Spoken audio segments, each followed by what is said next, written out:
When you think of tropical paradise, where do you think of? Maldives, Mauritius, Seychelles, Caribbean? Or how about India?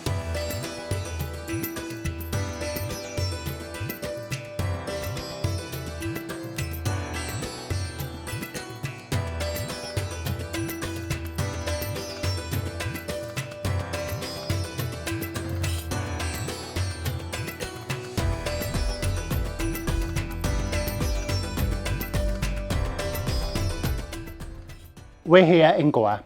We're staying in the south, but we'll also be exploring into the north as well as the state to the south of Karnataka. Goa is the smallest of the 28 Indian states by area, but actually ranks highest in terms of quality of life. When most people think of India's colonial past, the first thing to spring to mind will probably be the British Empire, but Goa wasn't British. Goa was actually a Portuguese colony. And this is reflected in a lot of the names as well as the architecture within the region. There were a lot of Portuguese mansions in the area, and some of the furniture from these Portuguese mansions was actually used in the Spice Studio restaurant that we had in our previous video. There's also a lot of Portuguese influence in the churches in the region, with the most famous one being the Basilica Bom de Jesus in Old Goa. Goa was taken over by the Portuguese in the 16th century, and it wasn't annexed again by India until 1961. One of the priorities for my camerawoman on our trip to Goa was the food, trying lots of the local traditional food from the area. I think one of the best we've had has been the local Goan fish curries. Goa is obviously a coastal state, so fish features heavily on the menu. So if you like seafood and you like an Indian curry, it is a good place to come. In terms of my favourite food, one of the trips we did was staying overnight on a traditional houseboat, and the curries that they served up on that evening at sunset were absolutely divine. Pretty much everywhere we've been through the region has also had other more international cuisines available as well, which has kept especially Clara, who can be a bit picky at times, happy. One thing to note at mealtime is we found that a lot of the dishes get staggered when they get brought out, so not all the meals will be brought to the table at the same time in most instances. So in the hotel, or whether we've been on day trips, quite often the first person will be nearly finished their meal by the time the last person gets to start. I think that's just part of a bit of a laid back kind of like approach to life, and whenever we've eaten, we've never really been in a rush, so it hasn't mattered that it's not all come together, but it's just something to bear in mind that you may need to embrace that chilled attitude as well. We've only really had one bad experience with food, and that wasn't actually in Goa itself. We flew in via Mumbai, and I ate from one of the buffet restaurants in Mumbai airport, and that disagreed with me for the first few days. But I had charcoal tablets and they sorted me out. So if you are prone to having a bit of a delicate stomach when you're traveling in other countries, it might be worth having charcoal tablets or Imodiums or something like that on you. My cameraman's just told me to, if you're a woman, be careful with the charcoal tablets because they can affect the pill. In terms of the weather, it's been absolutely glorious pretty much every day we've been here. We're here in April, which is considered the hot season, so it's been glorious blue skies pretty much every day with temperatures into the mid-30s. Now, we've been to countries that are hotter than that, but they don't actually feel as hot as Goa has felt, and that's because the humidity is so high. So when we were in Cambodia last year, the temperature actually reached the mid-40s, but it still feels hotter in India this time than what it felt then. So just as an example of that, when we landed in Mumbai airport, it was just after midnight, it was still 28 degrees Celsius and 78% humidity. So as soon as you step foot out of the air conditioning of the airport itself, it just hit you. Be prepared for what feels like a very hot time if you come round about the April time.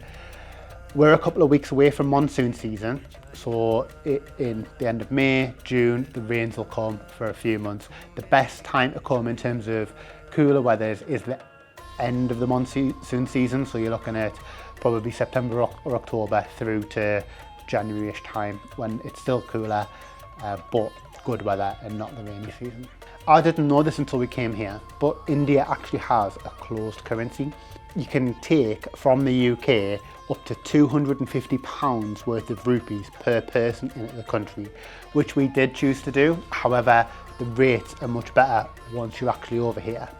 So the hotel rates were better than the English rates we were given, and we were told by the hotel that we could get even better rates if we went to some of the shops outside. You have to bear in mind whenever you're looking at changing money that there is always a risk that comes with this if you're dealing with someone who you don't know. So just be vigilant, just use common sense and be aware of people trying to swap money out or double count notes as they're actually counting them out to you and things like that. So just like I say, keep an eye, use common sense, and you'll probably be fine. So the rate we got in England was 99 rupees to the pound, but now in India the rate is actually 114 rupees per pound, so it's considerably better. Another thing that I wasn't really expecting before we came here is the religion aspect. So whenever I think of India, the religions that I tend to think of tend to be things like Hinduism, Sikhism, and things like that. However, in Goa, the main religion actually seems to be Christianity.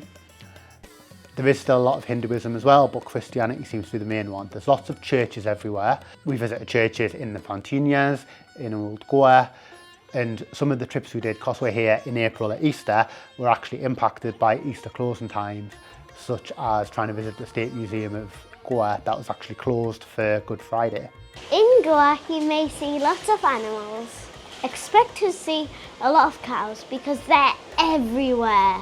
We saw lots on trips, especially in Gokana. We also saw the biggest boat we've ever seen in the Shiva temple, but you weren't allowed to take photos or videos of it. They would wander into roads and into shops and temples.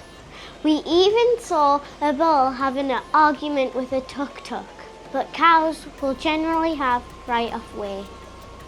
We have also seen lots of bats. We saw some nesting when we visited Yana, but we've also seen them at a hotel at dusk. We've seen two types in our hotel, one really big, one really small, flying around the club pool. We also saw a snake at Yana, which was an oriental rat snake. We have also seen one at our hotel, which we think was the same type, but we're not sure. It was near the pool whilst we were in the water. We left it be and it went on its way. We saw peacocks in the rice fields at the infinity pool. They were chased away though by dogs. There are lots of water buffalo in the fields whilst you're out and about. There has been lots of lizards around the hotel that Eliza and I have loved spotting. We've seen lots of monkeys whilst we've been out and about, but probably it's not as many as we've been expecting. Maybe the hot season is too hot for them. We've seen lots of types of birds, including kingfishers. We've seen blue ones like the beer bottles, as well as a white-throated kingfisher in the hotel. We have also seen some birds of prey, some of which have been quite big, including local eagles and buzzards. So if you like animals, you may get to spot some if you come to Goa. When we're talking about local wildlife, one thing that we can't forget is mosquitoes. My camerawoman has been absolutely eaten alive. So one thing to consider is, yes, you might want to bring some tropical DEET spray with you, but sometimes there's no substitute to what you can get locally. It might be worth popping into a chemist or one of the local shops to see if there's any local mosquito repellent that you might want to use if the DEET stuff that you've brought with you isn't quite doing the trick. The brand we recommended for this area is called Odomos. So we've got one for spraying on skin here, which just works like a traditional like insect repellent like pump spray. And then we have this one, which is a roll-on, but you don't roll it onto your skin, you roll it onto your clothes in a 4-dot pattern, and that's supposed to help repel the mosquitoes as well. Here are some useful phrases in Hindi that might help you in your time in India, although bear in mind each state also has its own regional language. Clara, how would you greet someone? Namaste. Namaste. How would you say goodbye? Alvida. Alvida. Yes. Haan. Han. No. Nahi. Thank you. Dhanyavad. Please. Kripya.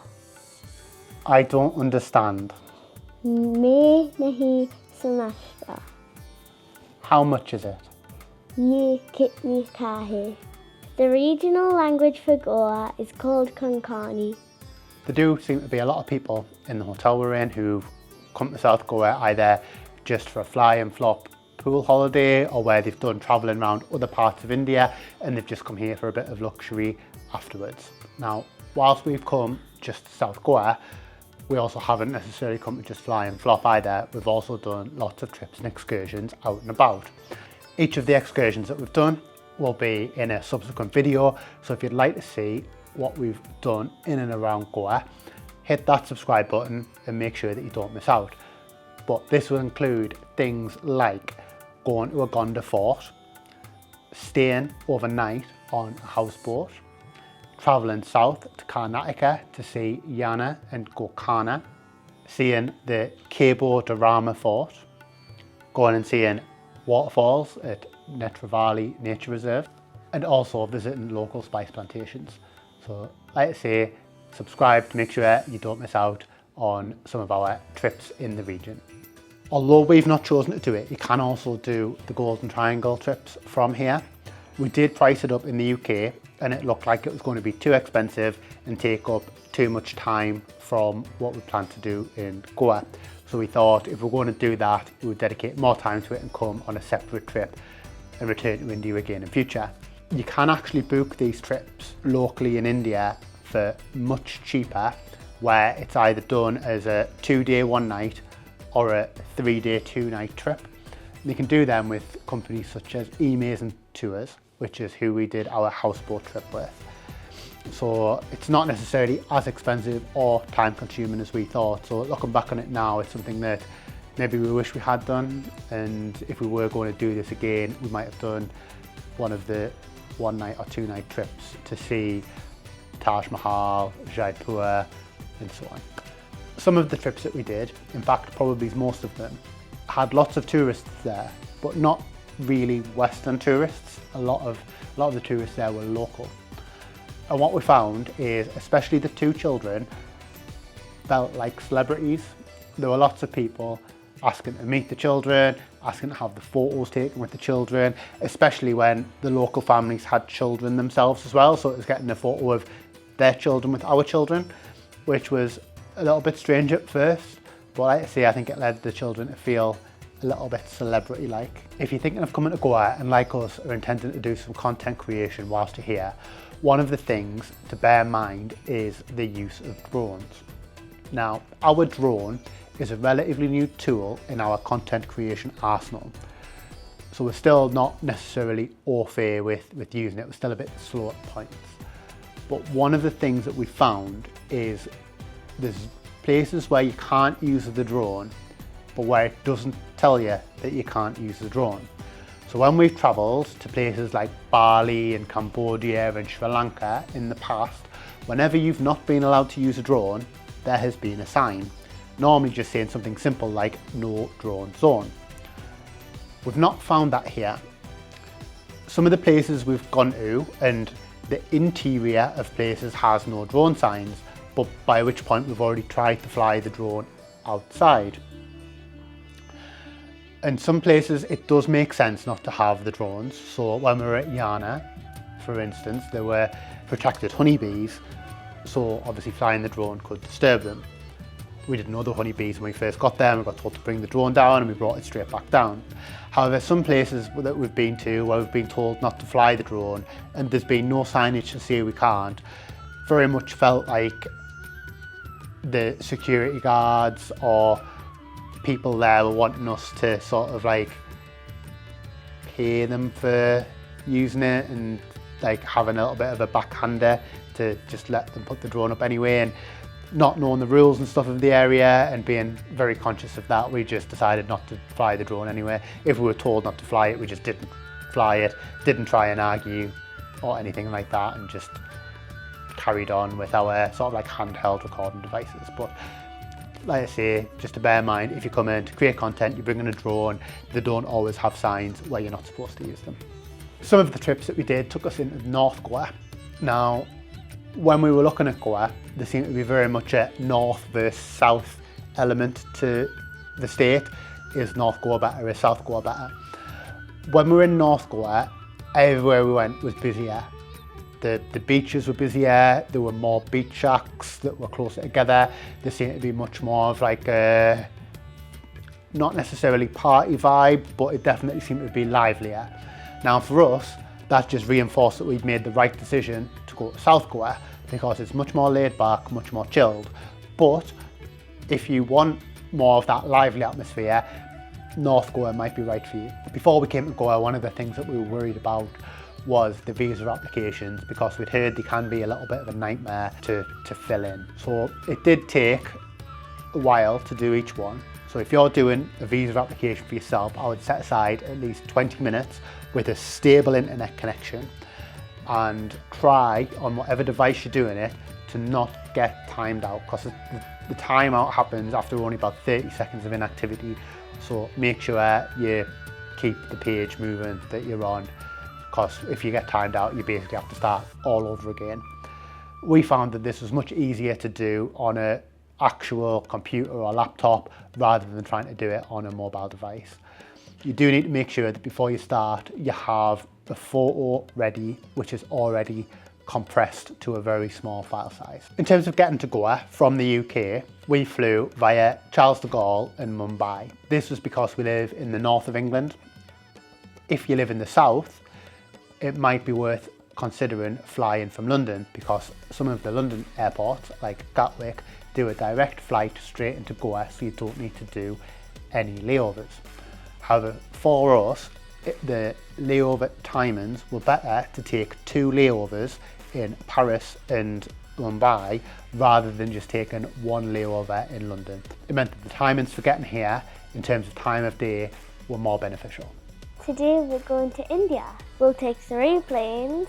The first is Newcastle to Paris. That's about 1.5 hours. The second is Paris to Mumbai, and this is 9 hours. And the last plane is from Mumbai to Goa, and this is about 1 hour. This is our ticket. It says our seats. We're in economy class. And on the next flight, we're business class. And what does business class mean? Well, in the business class, your beds can go flat or on a tilt, and there's a cafe kind of thing. More space. Yep, there's more leg room, and there's iPad to control your TV. Yep. Not just tapping the TV, right? Yeah, that's right. Who's looking for it? Business back. Me and me. Our first plane to Paris was quite a small plane. It only had seats in 2x2 formation, which shows how small it was. The first plane was Air France, as was our second, but our second plane was considerably bigger. And we flew business class from Charles de Gaulle to Mumbai. We did an upgrade at check-in, and it is probably one of the best value upgraded check-ins we've ever done. I think it was a couple of £100 cheaper than when we've done similar length flights with either Qatar or Emirates in the past. Doing this also allowed us to use the lounge at Charles de Gaulle, which we did end up needing to use because although we were originally only supposed to have a short layover, our second flight was delayed slightly, so that lounge access for free included in that ticket did actually come in handy. It then also allowed us to have lay flat beds, so on the nighttime flight the children slept. When we arrived in Mumbai, we had to collect our luggage to take onto the domestic flight. This wasn't as painful as I was expecting it to be, because what ended up happening is rather than having to take your suitcase from one terminal to another, You lifted it off the carousel, you went through security where your luggage got scanned, and then there was a domestic terminal straight away. So you only actually ended up collecting your luggage to take about 100 yards before you handed it back over again. So like I say, that wasn't as bad as what I was expecting, because I was expecting to have to transfer between terminals with the luggage, and that just wasn't the case. Our flight from Mumbai to Goa was with Indigo. That flight took about an hour and 15 minutes, so again it was a relatively quick one. We did have a longer layover in Mumbai.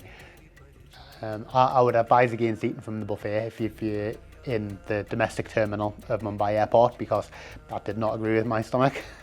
So unless you're a frequent traveller and know that your stomach is cast iron, yeah, I would not go for the buffet options. I would go for something a bit more a la carte. That buffet that I ate from was in one of the domestic lounges. It wasn't from one of the normal restaurants. With our luggage, when we gave it back to Indigo, the tag already had Goa as the final destination on it as well, because when we actually checked it in Newcastle, we were told it would come all the way through to Goa, but they told us on the plane to Mumbai that it would need collecting and re-handing in, but that did save us time at the airport because we weren't having to re-weigh and re-label all the luggage. It just went basically straight onto the conveyor belt and straight off to the other terminal. We did find getting out of the first terminal and finding our way to the second terminal a little bit confusing. I don't know if it was just tiredness from the first two flights that we've been on. What you have to do is continue past where you've handed your cases into Indigo, then you go down a ramp, and then once you start heading down that ramp, you start seeing the signs for the shuttle bus. We thought the signs for the shuttle bus would happen on that top floor, and again, I don't know if it's just the time of day because it was the middle of the night or what have you, but we couldn't really see any shuttle bus signs at first. We needed to have people point us in the right direction, but once we went down that ramp, hit the underground level, the signs were just there. And the bus itself between the two terminals took maybe 10-15 minutes, was relatively painless. We landed in Mumbai at about midnight, and we ended up getting to our hotel in Goa by about 6 o'clock in the morning. The hotel we're staying in is the Alila Diwa, and we're staying in the Diwa Club element of that. And if you would like to see more from that hotel, please check the video that will be up here, and thank you for watching. Bye for now.